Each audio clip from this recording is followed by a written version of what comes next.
दोस्तों, gulf war series के पहले और दूसरे पार्ट में हमने इराक और ईरान की हिस्ट्री को समझा।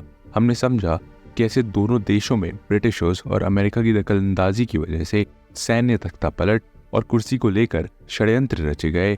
हमने देखा कि कैसे 1979 आते आते इराक और ईरान में दो नए तानाशाह सद्दाम हुसैन और रूहुल्लाह खुमैनी का उदय हुआ। और इस सीरीज के थर्ड पार्ट में हम इराक ईरान वॉर की बात करेंगे। हम बात करेंगे कि आखिर दोनों देशों के बीच ऐसी क्या टसल थी जिसने इस 8 साल लंबे चले युद्ध को जन्म दिया।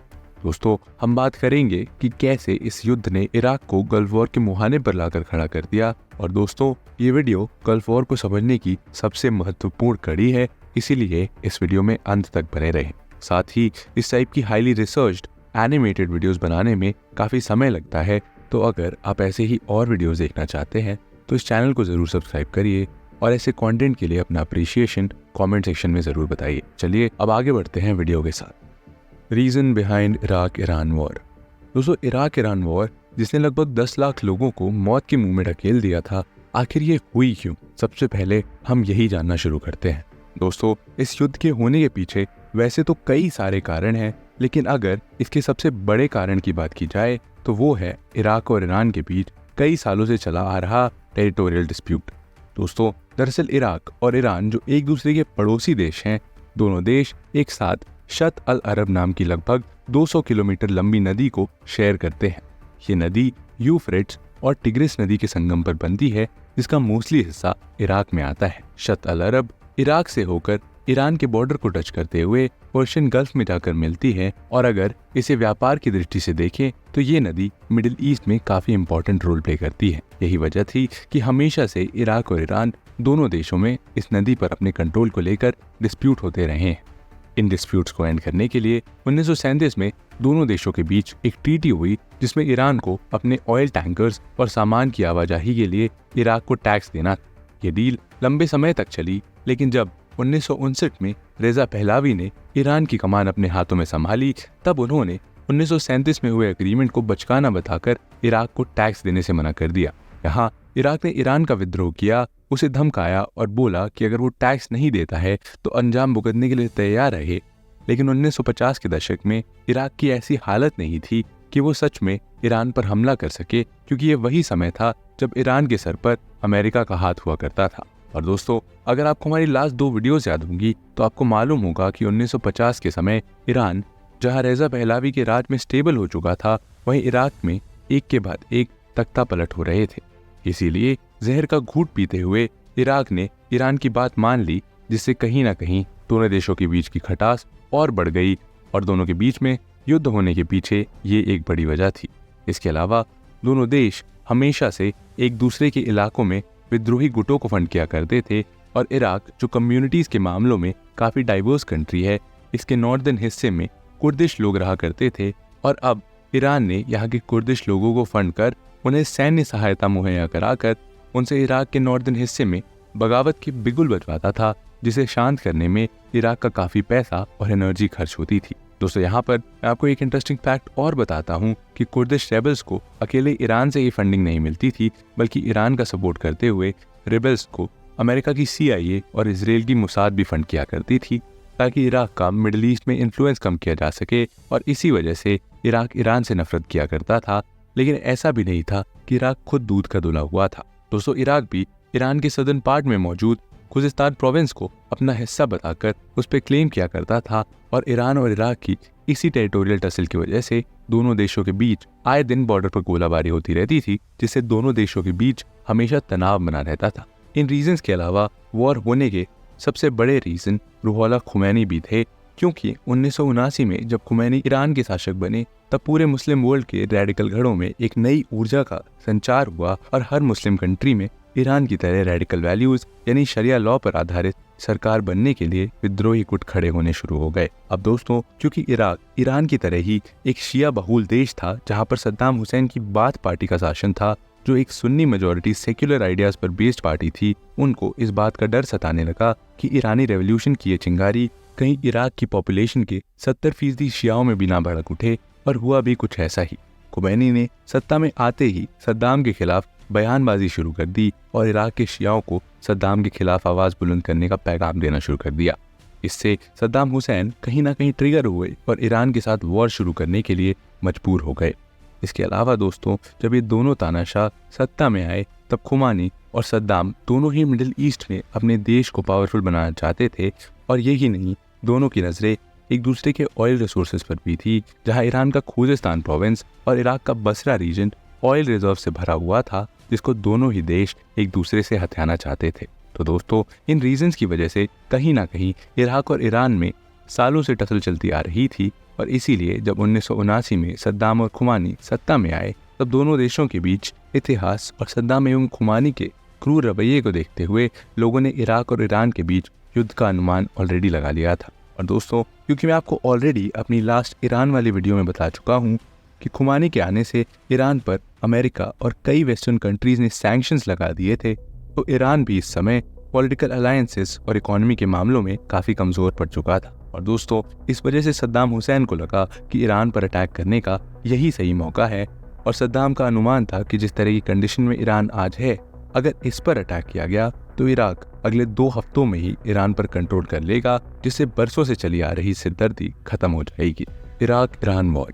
और दोस्तों, यही सोचते हुए इराक ने 22 सितंबर 1980 को ईरान पर फुल स्केल इन्वेजन कर दिया और ऐसे ही इराक ईरान वॉर की शुरुआत हुई। इराक ने अपने MiG-23BN, Tu-22 और Su-20 एयरक्राफ्ट से ईरान के एयरबेसेस और बाकी टेरिटरीज पर ताबड़तोड़ एयर स्ट्राइक की और अचानक हुए इस हमले से ईरान के कई सारे फाइटर जेट्स डिस्ट्रॉय हुए। शुरुआती 3 महीनों में इराक ने ईरान के काफ़ी बड़े हिस्से को अपने कंट्रोल में ले लिया था, लेकिन जैसा सद्दाम हुसैन ने सोचा था वैसा नहीं हुआ। और सद्दाम जो मानकर चल रहा था कि वो ईरान का 2 हफ्तों में ही काम तमाम कर देगा, वैसा हुआ नहीं। और जवाबी कार्रवाई में ईरान ने अपना पूरा जोर लगा दिया और इराक को टक्कर देते हुए ईरान ने अपने बचे हुए F-4 फैंटम और F-5 टाइगर जेट से इराक की oil facilities, dams, petrochemical plants, Mosul के एयरबेस, बगदाद और किरकुक ऑयल रिफाइनरीज को मिट्टी में मिला दिया। और ईरान की इस जवाबी कार्रवाई से इराक को बड़ा इकोनॉमिक लॉस झेलना पड़ा।